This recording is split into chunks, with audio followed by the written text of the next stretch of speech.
अस्सलामुअलैकुम, आप देख रहे हैं हो क्या रहा है। मैं हूं फैसल अब्बासी, मेरे साथ मौजूद हैं आरिफ निज़ामी साहब। बहुत शुक्रिया निज़ामी साहब आपका।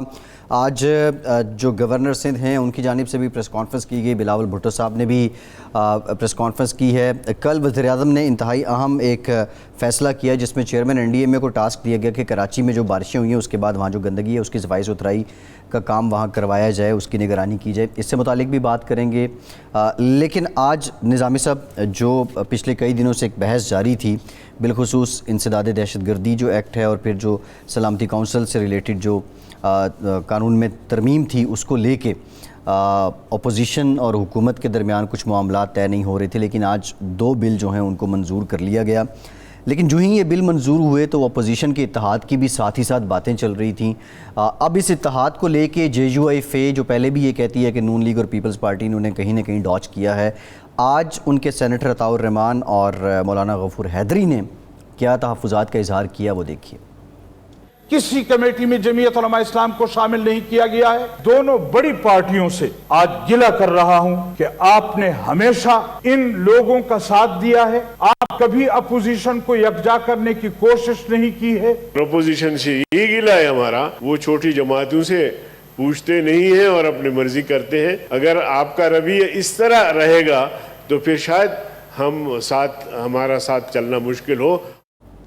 ये वो शिकवे, ये वो गिले जो JUIFA के हैं पीपल्स पार्टी और नून लीग से, ये पहली बार नहीं हुआ, ये पहले भी हो चुका है। मुस्लिम लीग नून के सीनियर रहनुमा खुर्रम दस्तगीर साहब ने भी हमें ज्वाइन किया। बहुत शुक्रिया खुर्रम साहब आपके वक्त का। आपसे भी गुफ्तगू करते हैं। कल हमारे प्रोग्राम में नून लीग ही के एक और सीनियर रहनुमा मियाँ जावेद लतीफ़ साहब थे। निज़ामी साहब, जो लास्ट एपिसोड हुआ था अपोजिशन की सारी तहरीक का, मौलाना साहब की जो मार्च था उसको लेके मियाँ जावेद लतीफ़ साहब अपनी क़यादत से किस तरह डिसएग्री करते हैं, ये भी सुनिए। उसके बारे में कोई भी हम दलील दें वो गलत ही होगी। हमें उस वक्त मौलाना फजलुर रहमान का तमाम अपोजिशन को भरपूर साथ देना चाहिए था।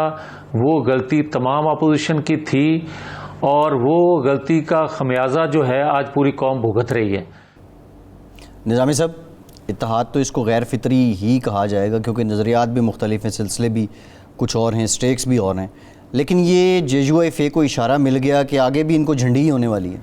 नहीं, देखें यहाँ तो ये जो मामला है इसमें JUIFA जो है वो तो आपको पता है कि वो बिलीव करती है ऐसे मामलात में तालिबान के हवाले से और जो जिहादी तंजीमें उनका मेन स्टे है मदरसे के तालिबान ही को लेके आए थे वो पिछली दफ़ा, तो उस हवाले से कुछ समझ आती है।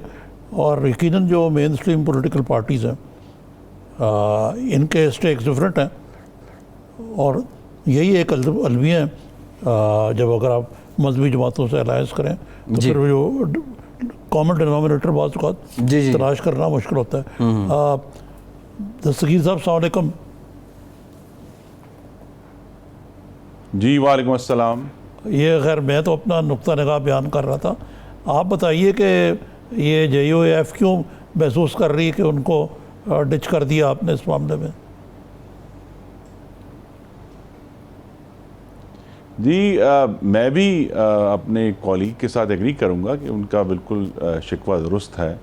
अगर हमें एक वसी तर अपोजिशन इस फाशिस्ट हुकूमत के ख़िलाफ़ लेकर चलनी है तो फिर हम सबको फ़ैसला साजी में और जहाँ जहाँ कोई मुज़ाकरात होते हैं उन्हें हिस्सा होना चाहिए और वो एक अपोजिशन का सब्सटेंटिव हिस्सा हैं। ख़ास तौर पर सेनेट ऑफ पाकिस्तान में, सेनेट और कौमी असम्बली में उनकी नुमाइंदगी मौजूद है। और असल में जो हमारा ईमान है वो ये है कि हमने एक दूसरे का एहतराम करना ही इस बुनियाद पर है कि जो भी शख्स पाकिस्तानियों के वोट लेकर आया है उसका हम एहतराम करेंगे, उसकी राय का एहतराम करेंगे, तो वो एक हिस्सा है।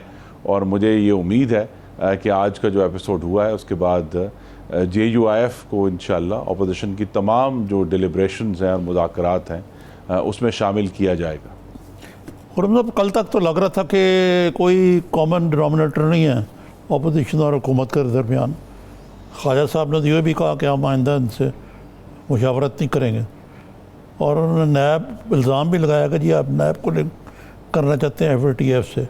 लेकिन आज बिल्कुल माहौल बदला हुआ था, दो बिल तो पास हो गए, एक आपके कहने पे उसको मुस्तरद कर दिया, निकाल दिया और एक मौखर हो गया। और नैब के मामले में आप ना सिर्फ जूँ को तू रहे बल्कि इमरान खान ने वहीं पार्लियामेंट में जो गुफ्तगू की पार्लियामेंट्री पार्टी की मीटिंग से, उसमें तो वो पहले की तरह बड़े मिलिटेंट नज़र आए कि हम अपोजिशन को नहीं छोड़ेंगे, हम एहतसाब जो है वो हमारा जारी रहेगा। तो ये सारा मामलात में जो चेंजेस आए हैं, ये कहा तो यही कह रहे हैं आपके हम कौमी मफाद में कर रहे हैं, लेकिन क्या आपको कहीं से ये कोई इशारा मिला था कि भाई आप ये इसको पास करें, या खुद ही कोई बेटर सेंस प्रिवेल कर गई?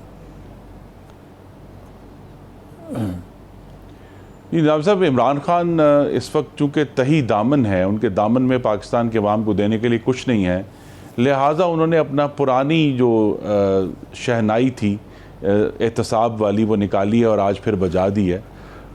इशू तो ये नहीं है, और ना ही अपोजिशन का ये ज़रूर मुतालबा है जिसके ऊपर अब सुप्रीम कोर्ट के जो 2 रुकनी बेंच ने जस्टिस मकबूल बाकर की सरबराही में जो था, अपोजिशन की तमाम गुफ्तगू के ऊपर अब उसके ऊपर एक सुप्रीम कोर्ट की मोहर आ गई है, उस पर सबत हो गई है कि नैब का कानून आइन से मुतसादम है, इंसानी हकूक़ से मुतसादम है। जी जी, ये हमारा मुतालबा जो है कि इस कानून को अपोजिशन किए इस्तेहसाल करने से बंद किया जाए, वो रहेगा। लेकिन इस वक्त हमारी कहीं भी कोई डिमांड नहीं थी कि नैब लॉ जो है उसको चेंज किया जाए।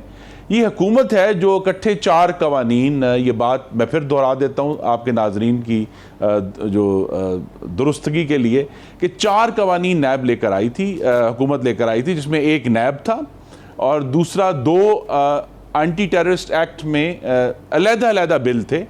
एक बिल तो स्ट्रिक्टली FATF की जो ज़रूरियात हैं उनके मुताबिक था, और दूसरा जो एंटी टेररिस्ट एक्ट में अमेंडमेंट थी वो बहुत ही एक काला कानून था। वो नैब का भी कोई दादा था उसके अंदर कि आप लोगों को 180 दिन के लिए सिर्फ सेक्रेटरी दाखिला की जो है रिक्वायर्ड थी कि कागज़ लिखा जाए और वो 180 दिन के लिए गायब कर दें, उनको अदालत में पेश भी इन कैमरा करना था। और बिल्कुल ही आइन के जो आर्टिकल 9 खास तौर पे लाइफ एंड लिबर्टी की जो गारंटी है, और आर्टिकल 10 और 10A जो फेयर ट्रायल है, उसके बिल्कुल उसके ऊपर रौंद के वो चले गए थे। तो वहाँ ऑपोजिशन, अब ये 4 बिल, चौथा बिल जो था वो सिक्योरिटी काउंसिल एक्ट था। अब ये 4 बिल टेबल पे थे जिसमें नैब भी था, 2 एंटी टेररिस्ट एक्ट की अमेंडमेंट थी और एक सिक्योरिटी काउंसिल का बिल था। जी जी, जो सिक्योरिटी काउंसिल का बिल था और जो एंटी टेररिस्ट एक्ट में ये अमेंडमेंट थी कि उसको FATF से मुताबिक बनाया जाए, उसके ऊपर अपोजिशन की कमेटी ने, ये भी कंफ्यूजन हो रहा है, अपोजिशन की कमेटी ने कुछ तरामीम सजेस्ट की जो हुकूमत ने उसी वक्त एक्सेप्ट कर ली और कहा कि जब ये कवानीन अब आएंगे कौमी असेंबली में तो हम इनको तरमीम करके, जो नई तरमीम जिनके ऊपर एग्रीमेंट हुआ है वो हम लेकर आएंगे। हाँ जी, जो एंटी टेररिस्ट एक्ट में दूसरा कानून था, मुझे मुकम्मल करें, जो सेपरेट, वो हुकूमत ने उस वक्त विड्रॉ कर लिया। उन्होंने कहा जी हम इसको नहीं लेकर आएंगे, और नैब के ऊपर उन्होंने कहा जी आप बात करें, आप क्या करना चाहते हैं। अब हमारी ये डिमांड नहीं थी, और ये मैं फिर सराहत से कहना चाहता हूं कि ये बिल हुकूमत ने, जब ये आज से कोई तकरीबन 10 दिन पहले एक मीटिंग हुई, हुकूमत ने 4 बिल लाकर टेबल पर रखे और कहा जी हम इस पर बात करना चाहते हैं। अब ये जो 2 बिल थे जिसके ऊपर उन्होंने हुकूमत ने कहा कि हमारी तरमीम हम ले आएंगे, उसके ऊपर एग्रीमेंट हो गया, एक विड्रॉ हो गया, नैब के ऊपर हुकूमत ने अपनी सियासत खेल ली। अब जब कल कौमी असेंबली में ये 2 बिल आए, एक एंटी टेररिस्ट एक्ट की अमेंडमेंट और दूसरा सिक्योरिटी काउंसिल बिल, उनमें वो तरामीम नहीं थी जो गवर्नमेंट ने एक्सेप्ट की थी। हमारी एक मुस्लिम लीग नून की तरफ से एक अलहदा सेट था तरामीम का, लेकिन जो अपोजिशन की तरामीम थी वो नहीं थी। इसकी वजह से कल हमने उसको अपोज किया। जब हुकूमत को ये बात रात को समझाई गई कि भाई आपने अपनी कमिटमेंट पूरी नहीं की, तो आज सुबह जब सेनेट में वो बिल ले हुए तो उनमें वो तरामीम शामिल थी, लिहाजा अपोजिशन ने उन बिल्स को पास किया और आज कौमी असेंबली में भी वो दोनों बिल पास हो गए। ये तो सही है, लेकिन देखे ना, कल तक तो हुकूमत जो थी इतनी मायूस थी कि वो जॉइंट सेशन बुला के पार्लियामेंट का इसको मंजूर कराना चाहती थी, लेकिन आज ये सब कुछ हो गया। अच्छी बात है जो आपकी तरह इसलिए मायूस थी कि जी मैं ज़रा सवाल मुकम्मल कर रहा हूँ की मायूसी इस वजह से है कि इमरान खान साहब की हट। जी मैं ये कह रहा था उसके आखिर में ज़रूर ऐड कि खान साहब ने आज विक्ट्री का साइन किस खुशी में बनाया कि सारा कुछ जो कुछ लो दो के कॉम्प्रोमाइज से हुआ। तो जी, वो उनका विक्ट्री का साइन इसलिए कि कठपुतलियों को रक्स करने के लिए कुछ और दिन मिल गए हैं। लेकिन जिस तरह इफ्तिखार आरिफ ने कहा था, ये कठपुतलियां रक्सा रहेंगी रात की रात, जब सहर होगी तब ये तमाशा खत्म होगा। तो विक्ट्री साइन बनाते रहे कठपुतलियां, इंशाल्लाह ये तमाशा बहुत जल्द खत्म होगा। ये सस्टेन नहीं कर सकते। ये गम की शाम बड़ी लंबी हो रही है खुर्रम साहब, सहर पता नहीं कब होगी। ये बता दें, आपने कहा कि आप जावेद लतीफ़ साहब की बात से एग्री करते हैं कि मौलाना का उस वक्त साथ देना चाहिए था। आज on the floor of the senate जो उनके रिजर्वेशन थे वो भी आपने सुन लिए हैं। अवाम ये जानना चाहते हैं और बिलखुसूस नून लीग से ये जानना चाहते हैं कि ऐसा क्या होता है, एक दिन पहले आप एहतजाज APC बहुत ज़ोर लगा रहे होते हैं और फिर अगले ही दिन एक शेर कालीन के मानिंद हमें लगता है कि हुकूमत की बात को मान लिया जाता है और हुकूमत डंके की चोट पे फिर अपनी विक्ट्री का भी निशान बनाती है, ऐलान भी करती है। इसकी वजह क्या है? आवाम को ये ज़रा कन्फ्यूजन तो इसका तो मैं जवाब देता हूँ, कौमी मफाद में उन्होंने किया। नहीं वो ये ज़रा खुर्रम साहब क्योंकि इनके फॉलोअर्स नहीं, देखिए एक तो जो धरना मार्च है उस पे मेरी और जावेद लतीफ़ साहब की राय एक नहीं है, लेकिन जहाँ तक अपोजिशन को साथ लेकर चलना है, उनको फैसलों में उनकी मुशावरत शामिल करना है। ये बात दुरुस्त की गई कि मजहबी जमातों के साथ चलना मुश्किल होता है, लेकिन बहरहाल वो हमारी हैं और एलाए हैं और बहुत दफ़ा वो पाकिस्तान पीपल्स पार्टी और पाकिस्तान मुस्लिम लीग नून के दरमियान एक पुल का काम करते हैं मौलाना फजलुर रहमान। तो उनकी पार्टी को उस तमाम मुशावरत का हिस्सा होना चाहिए, इसमें कोई हमें एतराज़ नहीं है। इशू सिर्फ यही है कि ये हुकूमत जो है जिसकी तरफ निज़ामी साहब बड़ा अच्छा इशारा कर रहे हैं कि कौमी मफाद की जो बैसाखियाँ हैं उन पर खड़ी है। तो आप ये देखें ना कि कहाँ चार बिल आए और 2 कहीं चले गए और 2 वो रह गए जो कि एक मिनिमम बेसिक एजेंडा था। और ये बिल वो हैं जो हुकूमत ने ओरिजिनली फरवरी में ले किए थे पार्लियामान में, और अब जबकि 31 जुलाई की डेडलाइन के सर पर आ गई तब इन नालायकों और नाहलों को समझ आएगा ये बिल हमने पास कराने हैं। और फिर उसके लिए क्या क्या कलाबाजियां लगी हैं पिछले 3 दिन में, आपको निज़ामी साहब बहुत बाखबर आदमी हैं, बताने की जरूरत नहीं। ठीक है, आप कह रहे हैं कि कौम के वसीतर मफाद में ये बिल जो है वो हिमायत की ओपोजिशन। एक ब्रेक लेते हैं, ब्रेक के बाद जब वापस आएंगे तो मुताल्लिक गुफ्तगू का सिलसिला जारी रखेंगे, कुछ स्पीकर के रोल की भी बात करेंगे। हमारे साथ रहिए।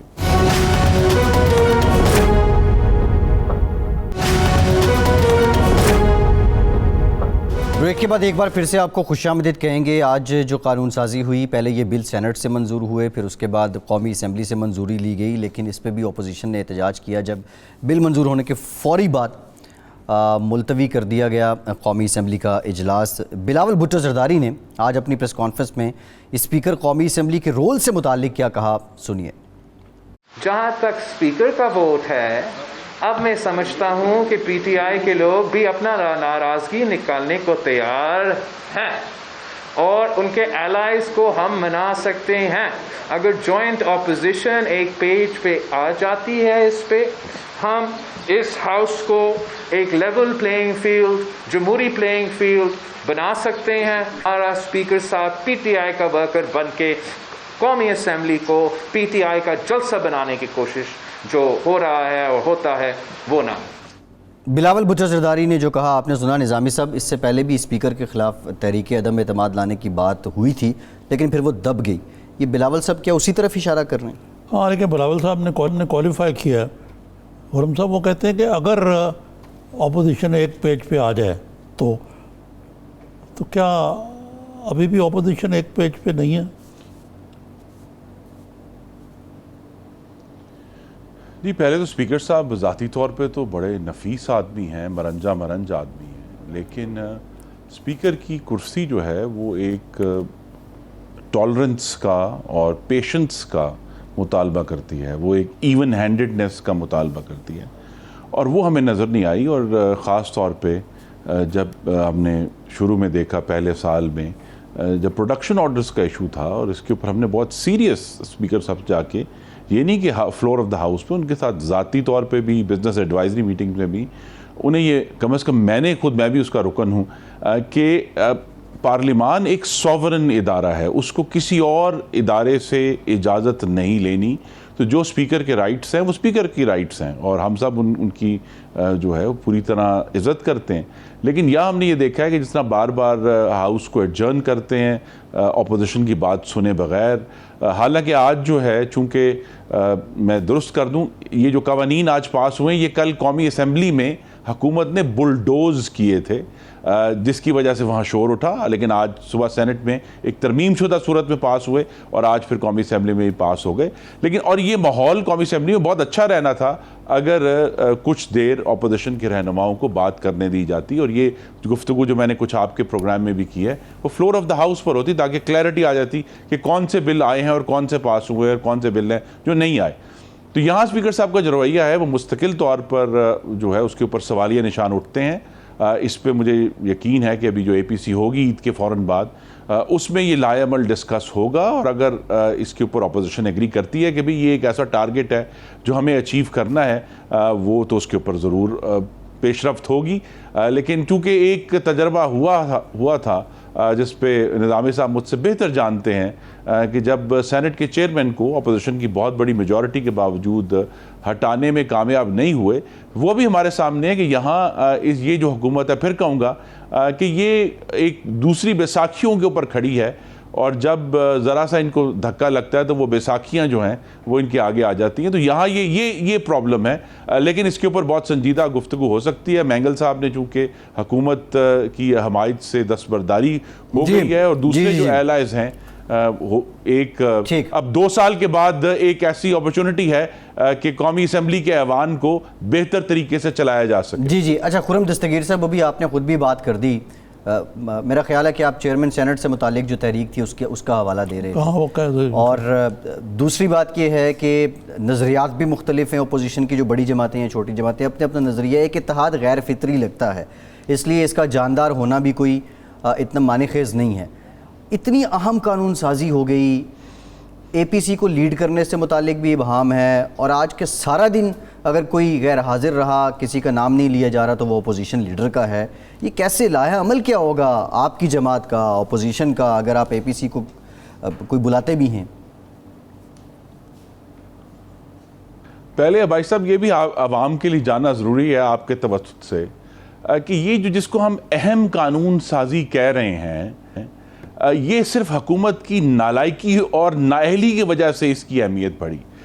जब 2013 में मुस्लिम लीग नून को हुकूमत मिली, लोगों को भूल गया है, उस वक्त फैटफ का नाम किसी को याद भी नहीं था, लेकिन पाकिस्तान हुकूमत जब हमें मिली उस दिन ब्लैक लिस्ट में था जो FATF की। तो हमने अपनी कारकर्दगी से पहले उसको ग्रे किया 2014 में, और ये भी रिकॉर्ड का हिस्सा है कि 2015 में पाकिस्तान फैटफ की जो हाईएस्ट क्वालिफिकेशन है ग्रे से वाइट हो गया 2015 में। तो ये काम हमने सारे किए हुए हैं, लेकिन उस वक्त किसी को फाटफ का नाम भी मालूम नहीं था। लेकिन यहाँ इस हुकूमत की नायली ऐसी है कि जो काम जनवरी में और फरवरी में करने वाले थे वो जब आप 31 जुलाई से 2 दिन पहले करेंगे तो इसी किस्म का केओस और पेंडेमोनियम होगा जो हमने हाउस में देखा है। तो ये कोई फाटफ जो है ये कोई इतनी बड़ी कोई इशू नहीं था जिसको हुकूमतें अगर वो कॉम्पिटेंट हो तो वो उसको हैंडल ना कर सकें। दूसरा ये है कि अपोजिशन के नजरियात फ़र्क हैं और होते हैं जमहूरियतों में, लेकिन एक नुक्ते पे हम बिल्कुल मुत्तफिक हैं कि हमें जल्द अज जल्द पाकिस्तान को साफ, शफाफ और मुदाखलत से पाक इंतखाबात तक लेके जाना है। और इसमें एम्फसिस जो है वो मुदाखलत से पाक के ऊपर है। हमें 2018 का रीरन नहीं चाहिए जब अवामी मैंडेट जो है उस पर बहुत बड़ा डाका पड़ा और मैंडेट चोरी हुआ। तो ऐसे इंतखाबात जिसमें पाकिस्तान के अवाम जो हैं बिला खौफ व ख़तर और बिला प्रेशर जो है अपनी राय का इजहार कर सकें, वो जो हुकूमत आएगी वो इस हुकूमत ने पाकिस्तान को मुआशी गर्दाब में, खारजा पॉलिसी के गर्दाब में, अभी 1 साल हो जाएगा कि हिंदुस्तान कश्मीर पर उसका तसल्लुत है उसको उसने आईनी शक्ल दे दी और पाकिस्तान की तरफ से सवाए चूं भी नहीं हुई फॉरेन पॉलिसी वाइज। तो ये सारे इश्यूज जो हैं इकोनॉमी के, फॉरेन पॉलिसी के, सिक्योरिटी के, पाकिस्तान की जमहूरियत और वफाकियत के, वफाक के और सूबों के जो ताल्लुकात हैं कौमी असम्बली और पार्लियामान में जो इनका तरीक़ेकार है, ये सारे इशूज़ तभी सॉल्व होंगे कि पाकिस्तान के अवाम जो हैं एक फ्री, फेयर और इंटरफेरेंस फ्री इलेक्शंस में अपनी राय का इजहार कर सकें। इस पर तमाम अपोजिशन अपने इख्तलाफात के बावजूद मुत्तफिक है और यही APC में एजेंडा होगा सबसे बड़ा। लेकिन हुकूमत अपनी रविश के ऐन मुताबिक कहती है कि जी ये FATF का मसला ही PMLN की हुकूमत का पैदा करता है, जहाँ बाकी मसाइल भी हैं, मसलन महंगाई भी है, बेरोज़गारी भी है, बैड गवर्नेंस भी है, बहुत लंबी लिस्ट है। फिर जो पहली APC हुई थी जो नाकाम रही, नहीं, लेकिन और अब में एक सवाल ये है कि अभी मई में जी फरमाइए। जी, मैं ये अर्ज कर रहा था कि मई में गंदम की फसल आई है और वजीर फूड सिक्योरिटी ने कौमी असेंबली में खड़े होकर फरमाया कि मुझे नहीं मालूम, मैं हैरत ज़दा हूं कि 60 लाख टन गंदम गायब हो गई है। अब अगर ऐसी ये 60 लाख टन मई 2020 में गायब हुई है, तो ये मुस्लिम लीग नून 60 लाख टन गंदम गायब कर गई है, या इससे पहले जो है ये आटा 2 है बहरान, इससे पहले भी चंद महीने पहले भी आटे का बहरान आया था। दोनों दफा एक ही सोर्स है कि पाकिस्तान से जो गंदम है वो स्मगल होती है, लेकिन ये वाकई हुकूमत की जिम्मेदारी है रोकना, वो नहीं रोकते। इसी तरह जो है पेट्रोल पाकिस्तान से स्मगल हुआ और माफिया ने उसके ऊपर खुलकर खेला, हुकूमत की जिम्मेदारी थी। अब ये पेट्रोल, आटा, चीनी ये हमारे सर पर नहीं थोप सकते। हम तो पाकिस्तान को 5.8% GDP नमू की रेट पर छोड़कर गए थे, जो पहले साल नामी साहब 5.8 से 1.9 पे ऐसे नीचे आया, पहाड़ से नीचे, और अब जो है वो माइनस हो चुका है। और माइनस के ऊपर भी जो उन्होंने बजट में हमें गलत नंबर्स दिए हैं कि जी -0.25 होगा, क्योंकि लेटेस्ट कैलकुलेशंस ये कह रही हैं कि जो बड़ी सनद है पाकिस्तान की वो 10% से ज्यादा इस साल में गिरी है। तो ये तो माइनस नंबर जो है वो -1.5 या गालिबन -2 तक चला जाएगा। तो इन हालात में अब ये ब्लेम देना बंद करें और अपनी जिम्मेदारी कबूल करें। इनका टैक्टिक निजामी साहब ये है कि जब भी इनके ऊपर मुश्किल आती है अपनी नाअहली और नालायकी की वजह से, बदअंदेशी की वजह से, ये ऑपोजिशन के ऊपर एक हमला करते हैं। कभी कराची का हमला उठा देते हैं, कभी नैब का हमला कर देते हैं। लेकिन सवाल ये है कि हर रोज पाकिस्तान के अवाम जो अब 70 रुपए किलो आटा खरीद रहे हैं, उनको याद है कि आटा कितने रुपए का था, आज 70 रुपए का है। मुस्लिम लीग नून के दौर में 25 रुपए का था, उस वक्त फूड इन्फ्लेशन 1% थी, इस साल 24% तक गई है फूड। अच्छा खुरम साहब, ये तो ठीक है, मैं मालूम है, और दी आग लगी हुई है बड़ी ज़बरदस्त, आवाम के हालात बुरी हैं। आपने फिर शायद तेल पे तीली लगानी है, क्या करना है ये तो मुझे नहीं मालूम। लेकिन आज एक और बड़ी अजीब सी अनोखी सी बात हुई है कि गवर्नर इमरान इस्माइल मिले इमरान खान साहब को, और उसके बाद ये अनोखा फ़ैसला हुआ है कि NDMA कराची के मसाइल को ठीक करेगी। ये क्या आइन और प्रोविंशियल ऑटोनमी के ऐन मुताबिक है? ये कोई NDMA का काम अब ये और रह गया कि वो नाले और नली सड़कें जो हैं वो साफ़ कराए और सूरज के मामला करें ठीक? नाबी साहब, ये फाशिस्ट हुकूमत जो है मुस्तकिल सूबों के हकाइक पर हमला आवर है। ये अब लेटेस्ट तरीका NDMA के ज़रिए ढूंढा गया है, जो कि असल में तो डिज़ास्टर मैनेजमेंट अथॉरिटी है, कि चलें अगर हम 18वीं तरमीम तब्दील नहीं करा सके, हमें जो है वो जो नेशनल फाइनेंस कमीशन अवार्ड है उसमें मैं ख़ुद पटिशनर था इस्लामाबाद हाई कोर्ट में, जो अल्लाह के फजल ने हमें कामयाबी मिली और हुकूमत को मुशीर ख़जाना को निकालना पड़ गया, उसमें से सेक्रेटरी ख़जाना को निकालना पड़ गया, जी, और TOR दोबारा लिखने पड़ गए। वो मुस्तकिल तौर पर जो उन सूबों के वसाइल के ऊपर, सूबों की अथॉरिटीज़ के ऊपर वज़रा जो हैं, आपको मालूम है बार बार बयान देते हैं। जब कोरोना में पाकिस्तान की डोमेस्टिक फ़्लाइट्स नहीं चल रही थी तो इस वज़ीर आज़म ने अपना जहाज़ दिया अपने वज़रा को, आप क्या कराची जाएं और सिंध की जो मुंतखब हुकूमत है उसके ऊपर हमला आवर हों। तो ये मुस्तकिल हमले जो है, चूंकि वो समझते हैं कि जी अपोजिशन की जमात की सिंध में हुकूमत है, तो इसके ऊपर जो है अब ये पहले मुख्तलिफ तरीक़ों से हमले होते थे कि जी 18वीं तरमीम चेंज करेंगे। अब तो वज़ीर आज़म खुद ऑन रिकॉर्ड है कि वो चेंज करना चाहते हैं। उन्हें अभी तक किसी ने 18वीं तरमीम और NFC के दरमियान फ़र्क भी बताना मुनासिब नहीं समझा, वो उसी धुन में लगे हैं। लेकिन ये जो फैसला है NDMA का, ये पाकिस्तान, मैंने पहले भी कहा, वफाकियत के ऊपर एक और assault, it's an assault upon the constitution, कि आप अगर ठीक है पाकिस्तान हम सबका है, कराची हम सबका है, लेकिन अगर आपने गुफ्तगू करनी है तो आप सिंध हुकूमत से उस तरह करें जिस तरह नवाज शरीफ ने कराची को पुरअमन करने के लिए उस वक्त की ऑपोजिशन तब भी पीपल्स पार्टी थी, उसके साथ गुफ्तगू की, जिसके नतीजे में वो कराची जहाँ 26 कत्ल रोजाना होते थे वो पुरअमन हो गया। उनके ताउन से उसमें बहुत दफा तनाव भी हुआ, टेंशन भी हुई, नाराजियां भी हुई, लेकिन अवाम को वो बेमिसाल रिलीफ मिला अमन की सूरत में। तो आज भी यही तरीकाकार इख्तियार करना चाहिए। लेकिन बार बार नामी साहब अब वाजे हो गया 2 साल में कि ये हुकूमत इल्जाम गर है, चारा गर नहीं है, ये इनके पास इलाज नहीं है, ये सिर्फ इल्जाम लगाते हैं और उसके लिए समझते हैं कि वो हाकमियत कर रहे हैं। ठीक, बहुत शुक्रिया खुर्रम दस्तगीर साहब, बहुत शुक्रिया। आपके बहुत सी बातों पे बड़ा डिटेल आपने बताया, लेकिन नहीं बताया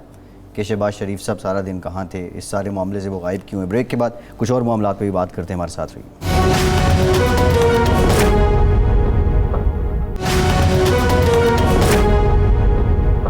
ब्रेक के बाद एक बार फिर से आपको खुशामदीद कहेंगे। निज़ामी साहब, आज जहाँ ये सब कुछ चलता रहा, इस सारे दौरानिए में एक तो हम इससे पहले अपोजिशन की दरारों की बातें कर रहे थे, कुछ जमातों के जो अंदर की दरारें हैं, वैसे पीटीआई की तो हम हाईलाइट करते हैं, लेकिन सारी जमातों का यही हाल है।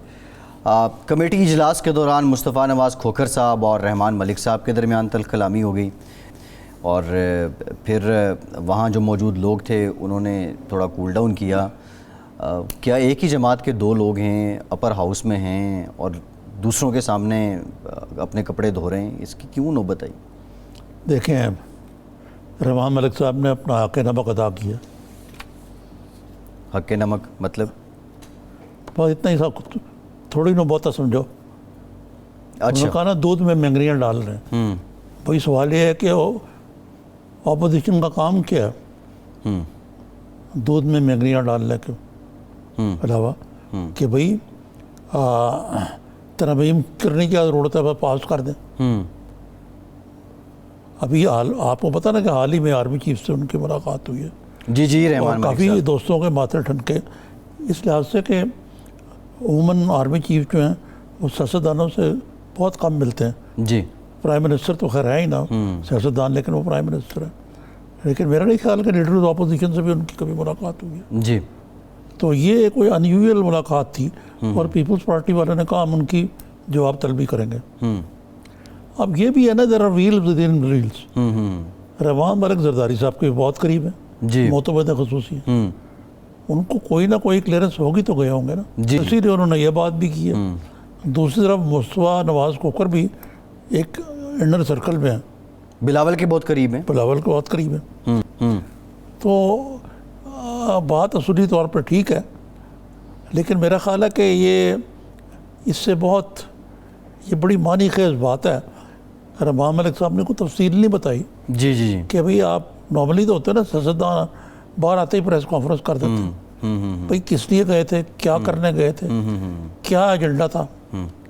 अभी तो निज़ामी साहब पिछले महीने की बात है, 1-1.5 महीने की, सिंथिया रिची वाले इल्ज़ामात थे रहमान मलिक साहब पे, और उसके बाद रहमान मलिक साहब ने उस पर भी खैर बड़ा डेलिब्रेट तरीके से उन्होंने रिस्पांस किया, और फिर से अब रहमान मलिक साहब जो हैं वो लाइमलाइट में आ रहे हैं। लेकिन रहमान मलिक और आर्मी चीफ की मुलाकात का आपने जिक्र किया, आपने कहा ये कुछ लोगों को शायद माथा ठिनका हो, कुछ लोगों का, आपकी मुराद क्या नून लीग है, बाकी लोग हैं, या पीटीआई है? नून लीग का भी ठिनका होगा, और ख़ुद पीपल्स पार्टी वाले कहते हैं कि जी हम पूछेंगे, लेकिन मेरा ख्याल है किसी न किसी लेवल पर क्लियर इसके बाद गए वो। जी जी, अच्छा निज़ामी साहब, एक और मामला दोहरी शरीयत से मुतालिक चल तो रहा था। कल 2 मुआवनीन खुसूसी ने इस्तीफ़ा भी दे दिया था। एक दरख्वास्त गुजार थे इस्लामाबाद हाई कोर्ट में, उन्होंने दरख्वास्त दी थी कि ये जो इख्तियार है दोहरी शरीयत वाले लोगों को वज़ीर-ए-आज़म मुआविन खुसूसी रखें, वो आइन की रूह से ये बनता नहीं है। खैर आज इस दरख्वास्त को मुस्तरद कर दिया गया है। अतर मिनल्ला साहब ने कहा कि वज़ीर-ए-आज़म को मुआविन रखने का भी इख्तियार न दें तो निज़ाम कैसे चलेगा। अब ये जो सारी बहस थी, क्योंकि कल तक ये भी एक हॉट स्टोरी थी कि दोहरी शरीयत वाले लोग वज़ीर-ए-आज़म को मशवरे क्यों दें और मुआविन क्यों बने, आप समझते हैं अदालत के इस आज का जो डिसीजन है एप्लीकेशन रिजेक्ट करने ये टेक्निकली बिल्कुल ठीक है जो फैसला जी। मुआविनीन खुसूसी जो हैं जी, जैसा कि लफ्ज़ से भी ज़ाहिर है, ये लोग एक्चुअली सियासी रोल नहीं है, इनका रोल है एक टेक्नोक्रेट, और इनके ऊपर कोई कदगन नहीं है दोहरे शरीयत पे आइन के मुताबिक। जी, जो एडवाइज़र है वो क्योंकि कैबिनेट के भी मेंबर होते हैं, कैबिनेट में बैठते हैं, उनके ऊपर ये मुंतबिक होता है कि उनके पास दोहरी शरीयत ना हो। लेकिन ये बहुत बड़ा मेरे नज़दीक ये सुकमा है इनके अंदर जी कि दोहरी शहरियत रखने वाला लोग आदमी जो है वो एक बैग लेके आता है यहाँ आके जो कुछ करना होता है करके जैसे ही वो फारिग होता है जी वो चली जाता है।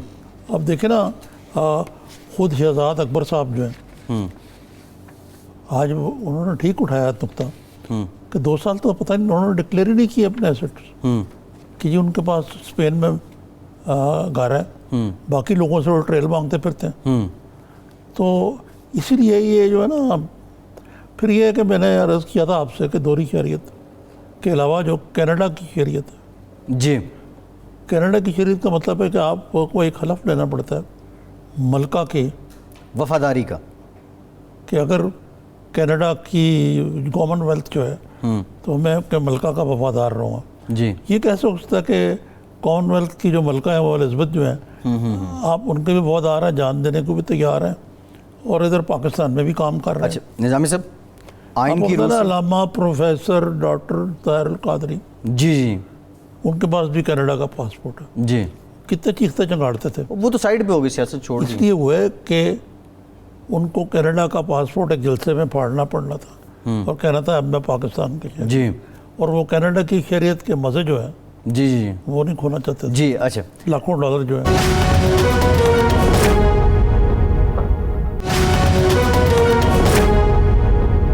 निज़ामी साहब, खुर्रम दस्तगीर साहब ने भी नहीं बताया, बाकी भी किसी ने बात नहीं की।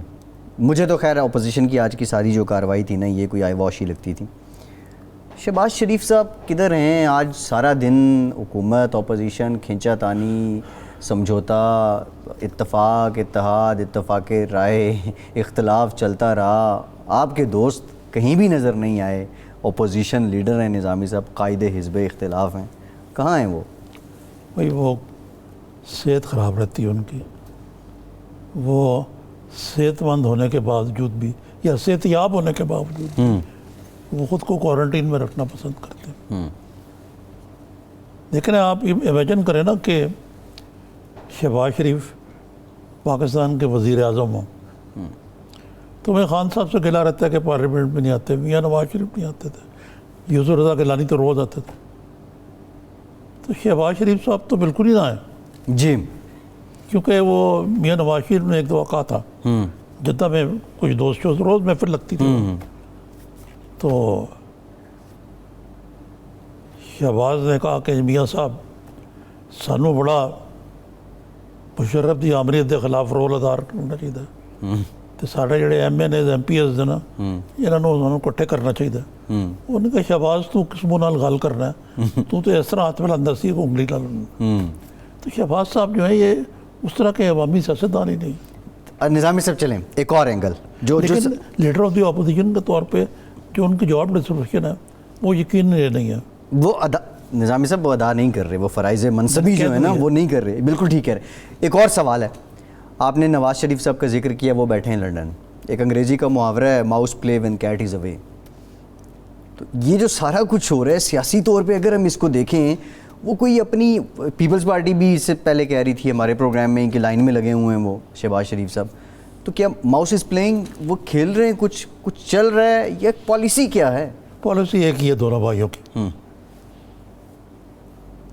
शहबाज शरीफ साहब क्यों नहीं कर सकते अगर आज मियाँ साहब कहें कि तो रोज़ जाया कर कौमी असम्बली, ये रोज़ जाएंगे?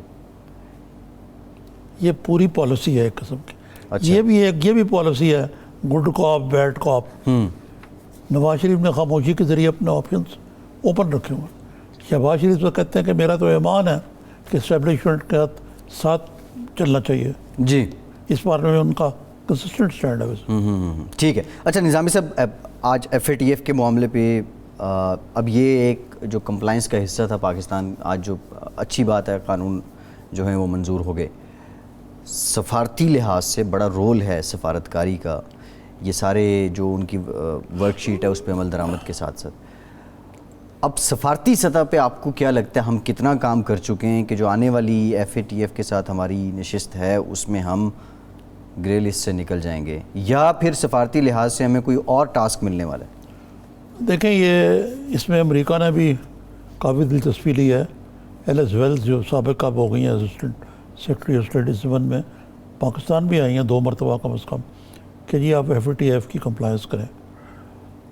FATF की कंप्लायंस जो है वो करनी तो चाहिए हमें और कौमी मफाद में भी है, और अभी तक तो ग्रे से वाइट तो कुछ जाओ ब्लैक में जाने के ख़तरात रहे हैं।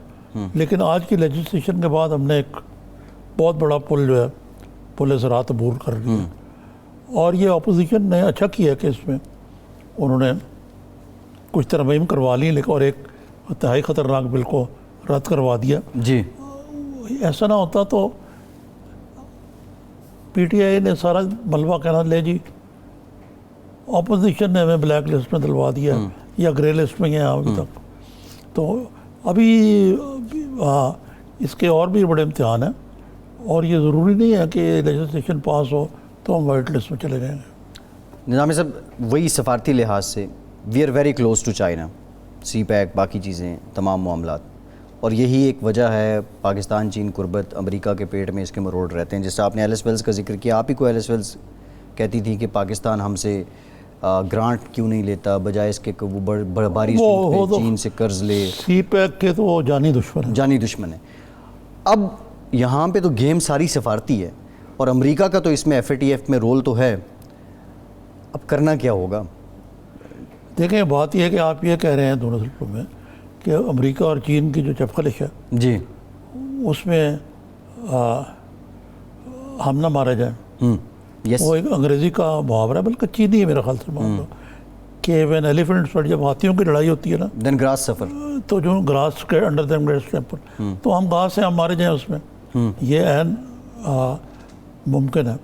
लेकिन हमें इस वक्त पाकिस्तान, चाइना और ये ईरान के साथ जी, जो एक नया अलायंस इन दी ऑफिंग है, उसमें अपने भरपूर रोल अदा करना चाहिए। लेकिन हम करने से कासर हैं क्योंकि हम हर वक्त हमारे हाथ में कशकोल है। IMF की इतने दबाव में है कि मैं खुद हैरान था कि पिछले महीने अभी 20, 25 या 26 तारीख को ग़ालिबन आपने पेट्रोल की कीमतें दुगनी कर दी जी, और आप फिर खबर यही आ रही है कि आज या कल हो जाएगा वो जी, आप फिर उनमें खासा मुजाफा कर रहे हैं क्योंकि IMF की क्रिटिकलिटी।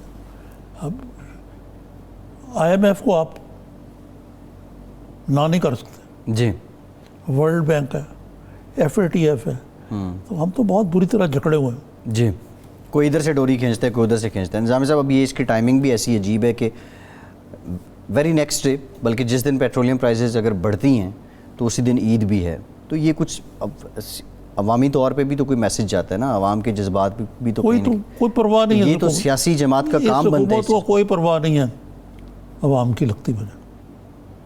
अच्छा निज़ामी साहब, कराची के ज़रा मामले पे आ जाते हैं। चेयरमैन NDM में वहाँ पे गए हैं, उन्होंने मुलाकात की है गवर्नर साहब से भी, वज़ीर आला से भी उनकी मुलाकात हुई है, बड़ी अच्छी बात है। जब कोई डिज़ास्टर आता है तो उस वक्त NDMA का रोल भी बनता है। क्या कराची अभी सरकारी तौर पे आफतज़दा है? एक दूसरा, इस मसले का हल क्या है? पॉलिटिक्स को साइड पे रख के कराची के अवाम सावन आए तो उनको पानी नहीं जीने देता, गर्मी पड़े तो बिजली नहीं मिलती, उससे पहले लॉ एंड ऑर्डर का मसला, मसाइल दर मसाइल, और कराची ही बकौल कराची वालों के पूरे पाकिस्तान को जो है वो इसका खुर्रम साहब ने सही कहा था। मैं कई दफ़ा अपने प्रोग्राम में कह चुका हूँ, अभी कल भी कहा, पहले भी कहा, कि कराची के जो स्टेक होल्डर्स हैं वो बजाय को दौड़ा दौड़ा इस्लामाबाद जाए, कोई इधर जाए उधर जाए, वो प्राइम मिनिस्टर साहब जाएँ कराची, एक मीटिंग होल्ड करें, वज़ीर आला को अपने साथ बैठाएं, NDMA को साथ बैठाएं, रेंजर्स को साथ बैठाएं, ठीक है ना, MQM को साथ बैठाएं, और बैठ के कुछ कलीदी फैसले करें। क्योंकि आप कुछ भी कहें, आप पीपल्स पार्टी के पैर की दुम पर पैर रख के कराची को ठीक नहीं कर सकते, और वहाँ के जो रहने वाले हैं बाकी स्टेक होल्डर्स हैं जी, उनके बगैर भी ठीक है। निज़ामी साहब, प्रोग्राम का वक्त खत्म हो गया, बहुत शुक्रिया आपका। प्रोग्राम से इतनी, फैसल अब्बासी को इजाज़त दीजिए।